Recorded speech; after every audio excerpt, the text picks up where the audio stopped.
क्या कुछ कह रही हैं तस्वीरें और कैसा है ये अस्पताल, आप हमारे दर्शकों को बताइए। देखिए, इस अस्पताल की अगर बात करें और शैला अत्याधुनिक अस्पताल है और खासतौर से जो गर्भवती महिलाएं हैं और जो बच्चे हैं उनको लेकर ये अस्पताल तमाम सुविधाओं से युक्त है। इससे पहले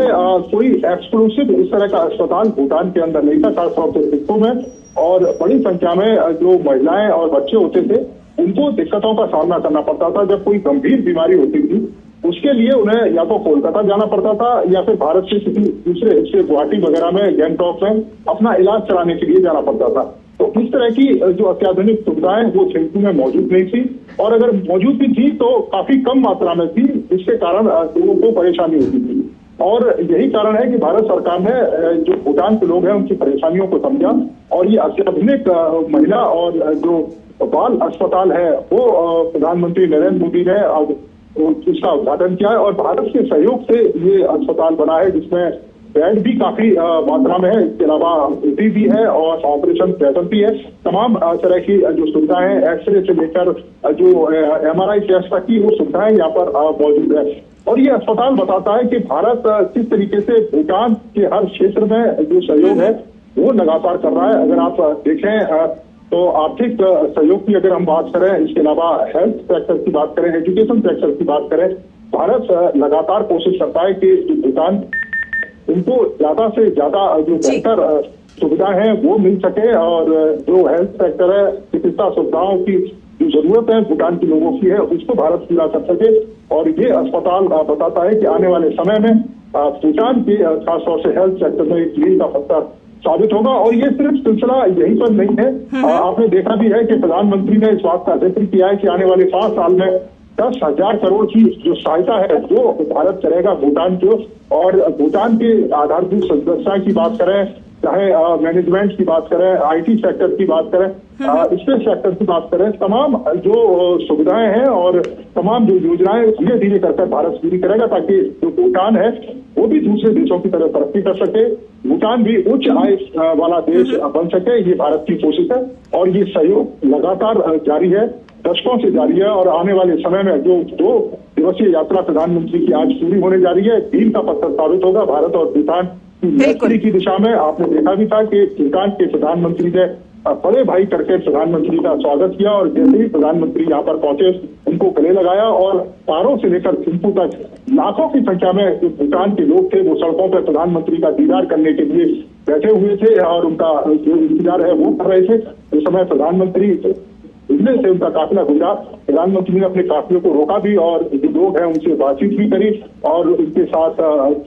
जो समय है वो भी थोड़ा सा बताया। जब प्रधानमंत्री अपने होटल पहुंचे वहां पर भी उनका ग्रांड वेलकम किया गया। उसके बाद जब प्रधानमंत्री को यहाँ के भूटान के सर्वोच्च नागरिक सम्मान से सम्मानित किया गया था, उस समय भी सांस्कृतिक कार्यक्रम हुए और खासतौर से गुजराती भाषा में जो गाना वहां पर गाया गया, और उससे प्रधानमंत्री काफी कह सकते हैं कि अभिभूत हुए। और उन्होंने इस बात का जिक्र भी किया कि भारत और भूटान के जो संबंध है वो आत्मीय संबंध है, मधुर संबंध है और बहुत गहरे संबंध है, और आने वाले समय में ये संबंध और ज्यादा गहरे होंगे। और भारत भूटान की किसी भी समस्या में, किसी भी परेशानी में उसके साथ खड़ा हुआ है, वो पीछे नहीं हटेगा, और हमेशा जो सहयोग है वो भारत की तरफ से उनको मिलता रहेगा। भारत के लोग भी भूटान के लोग को अपने से अलग नहीं समझते। यही कारण है कि प्रधानमंत्री ने पीपल टू पीपल कनेक्ट की बात की और इस बात का जिक्र किया कि बड़ी संख्या में भूटान के जो बच्चे हैं वो भी पढ़ने के लिए भारत आते हैं, और भारत से भी बड़ी संख्या में जो टूरिस्ट है वो भूटान जाते हैं। तो आने वाले समय में ये दोनों ही देश अपने संबंधों को एक नई ऊंचाइयों पर लेकर जाएंगे। भूटान के जो राजा हैं उन्होंने भी इस बात का जिक्र किया कि भारत एक सच्चा मित्र है और हमेशा से परेशानियों में भूटान के साथ खड़ा रहा है। तो ये कह सकते हैं कि प्रधानमंत्री की जो 2 दिवसीय यात्रा जो आज जिसका समापन होने जा रहा है, काफी मायने में दोनों देशों के संबंध में शैला मील का पत्थर साबित, बिल्कुल मील का पत्थर साबित होंगे। और कल हमने देखा जिस प्रकार से जब उनका स्वागत हुआ तो जिस प्रकार से दोनों देशों का जो सांस्कृतिक कनेक्ट देखा गया, सांस्कृतिक आदान प्रदान देखा गया, वो वाकई ये दर्शाता है कि दोनों देशों के बीच जो संबंध है वो किस प्रकार से और गहरे और ज्यादा खास होते जा रहे हैं। हम जानते हैं कि प्रधानमंत्री नरेंद्र मोदी की हमेशा कोशिश रही है निर्भर नेबरहुड फर्स्ट पॉलिसी पर वो हमेशा जोर देते रहे हैं और ये माना भी जा रहा था कि ये जो दौरा है वो बेहद महत्वपूर्ण इसलिए भी है क्योंकि दोनों देशों के बीच जो दोस्ती है, जो संबंध है, वो और भी ज्यादा प्रगाढ़ होंगे, और भी ज्यादा गहरे होंगे और उसकी जो है एक तस्वीर नजर भी आ रही है जिस प्रकार से स्वास्थ्य के क्षेत्र में ये बड़ा योगदान भारत की ओर से। देखिए, बिल्कुल संबंध और गहरे होंगे और आप इस बात से समझ सकते हैं कि प्रधानमंत्री इंडिया में, भारत के अंदर इतने ज्यादा व्यस्त हैं, चुनावी उनके कार्यक्रम हैं, पूरे देश में लगातार उनके दौरे हैं और उसके बावजूद भी प्रधानमंत्री भूटान 2 दिवसीय यात्रा पर पहुंचते हैं और खास तौर पर इस बात का उन्होंने जिक्र भी किया कि जब पहली बार उन्होंने प्रधानमंत्री पद की शपथ ली तो पहली विदेश यात्रा उनकी भूटान थी। तो ये बताता है कि भूटान भारत के दिलों में किस तरह से बसता है और खासतौर से मोदी इस बात का लगातार जिक्र करते रहे कि एक स्वाभाविक मित्र है भूटान। और आपने देखा भी होगा कि कोरोना काल में जब तमाम देशों के दरवाजे बंद हो गए थे, तमाम देश अपने अंदर तक सिमट कर रह गए थे, उस समय ये भारत ही था जिसने आगे बढ़कर भूटान की सहायता करी थी और जो कोरोना दवाइयों की जो खेप है, जो वैक्सीन है, वो भूटान तक पहुंचाई थी ताकि भूटान के लोगों को सुरक्षित रखा जा सके। इसी तरीके से आप देखें तमाम जो क्षेत्र हैं उन क्षेत्रों में भारत हमेशा से कोशिश करता है कि भूटान की जो सहायता है वो ज्यादा से ज्यादा की जाए। उनकी जो जल विद्युत परियोजना है उसमें भारत लगातार सहयोग कर रहा है। आपने देखा होगा कि आने वाले समय में अभी जो सबसे ज्यादा जो फोकस है वो रेल कनेक्टिविटी और एयर कनेक्टिविटी पर प्रधानमंत्री नरेंद्र मोदी ने इसका जिक्र भी किया था कि हम लैंड कनेक्टिविटी की बात करते हैं, लेकिन अब हम आगे बढ़कर जो रेल कनेक्टिविटी है, वाटर कनेक्टिविटी है, एयर कनेक्टिविटी है, इस दिशा में हम तेजी के साथ कार्य करेंगे। और अगर आप देखें कि आने वाले समय में जब रेल कनेक्टिविटी भारत और भूटान के बीच में हो जाएगी तो बड़ी संख्या में जो भूटान का जो सामान है वो भारत जा सकता है और भारत का जो सामान है, क्योंकि 80% के करीब जो सामान है भारत से आयात होता है भूटान के लिए, क्योंकि भूटान के लोग और भूटान की सरकार आयात करती है उन तमाम जरूरतों के सामान की भारत से। तो वो सुविधा भी लोगों को मिलेगी। जल कनेक्टिविटी अगर और बेहतर होगी तो सामान को एक दूसरे के यहाँ पहुंचाने में बहुत ज्यादा दिक्कत नहीं आएंगी। लोग भी जो वाटर कनेक्टिविटी के थ्रू एक स्थान से दूसरे स्थान पर जा पाएंगे। आपने भारत में भी देखा होगा कि किस तरीके से जो वाटर कनेक्टिविटी की दिशा में तेजी के साथ कार्य है, तो वही लाभ अगर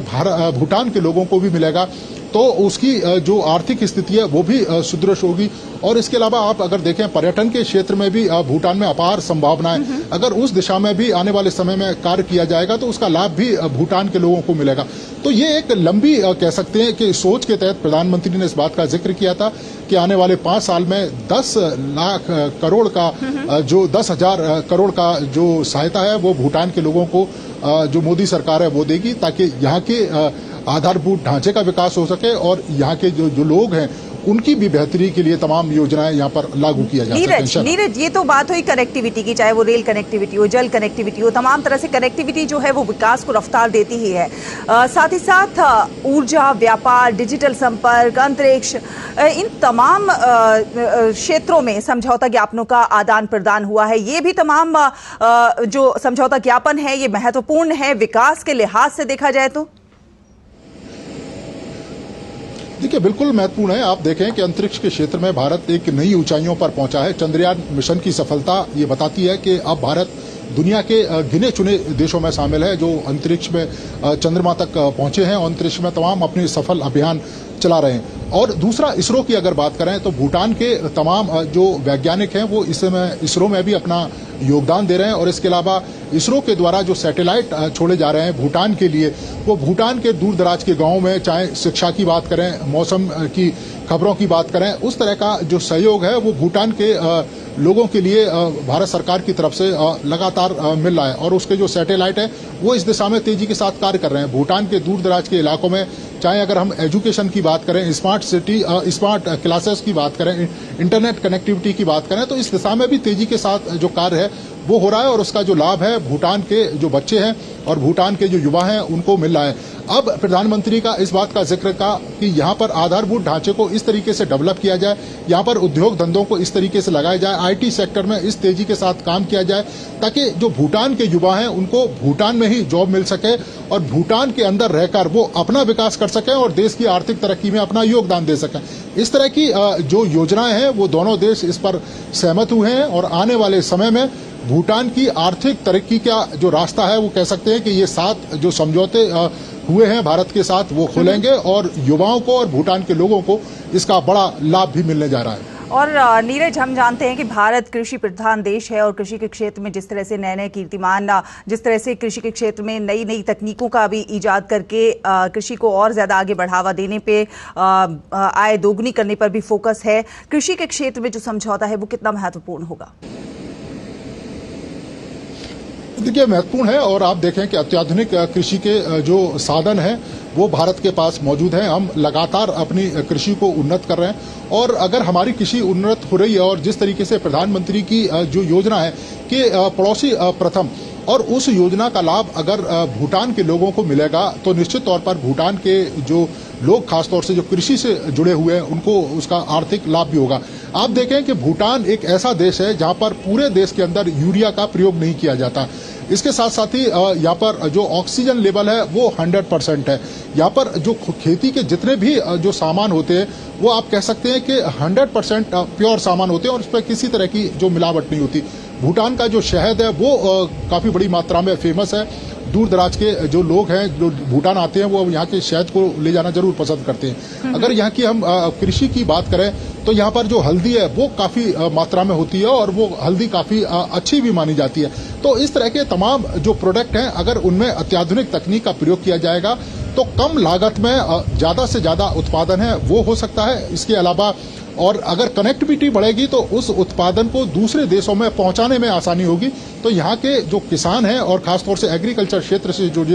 जुड़े लोग हैं उसको उनका फायदा होगा, उनकी आय में भी वृद्धि होगी। यहाँ पर आप देखें कि जैसे याक का जो मिल्क है उसके तमाम तरह के जो प्रोडक्ट हैं वो बनते हैं, वो दूर दराज के इलाकों में जाएंगे, दूसरे देशों में पहुंचेंगे तो उसका सीधा सीधा लाभ भूटान के लोगों को मिलेगा। और इसी दिशा में जो एग्रीमेंट हुआ है वो ये बताता है कि आने वाले समय में भूटान के लोग खासतौर से जो कृषि क्षेत्र से जुड़े लोग हैं उनके लिए विकास की असीम संभावनाएं खुलने जा रही हैं। उनकी आर्थिक तरक्की का जो रास्ता है वो भी खुलने जा रहा है। बिल्कुल, आर्थिक तरक्की का, विकास का रास्ता खुलने जा रहा है और बेहद महत्वपूर्ण ये अस्पताल थिम्पू में, ये अत्याधुनिक अस्पताल जिसका प्रधानमंत्री नरेंद्र मोदी ने उद्घाटन किया, भारत सरकार की मदद से बना हुआ ये अस्पताल है। बहुत बहुत धन्यवाद नीरज हमारे साथ जुड़ने के लिए, हमारे दर्शकों से ये जानकारी साझा करने के लिए। और अब खबरों में आगे बढ़ेंगे। आपको बता दें कि रूस में राजधानी मॉस्को के पास एक कंसर्ट हॉल परिसर में सशस्त्र हमलावरों की गोलीबारी में 70 लोग मारे गए हैं और 100 से अधिक लोग घायल हुए हैं। 3 हथियारबंद हमलावरों ने मॉस्को के बाहरी इलाके में स्थित क्रोकस सिटी हॉल के अंदर गोलीबारी की।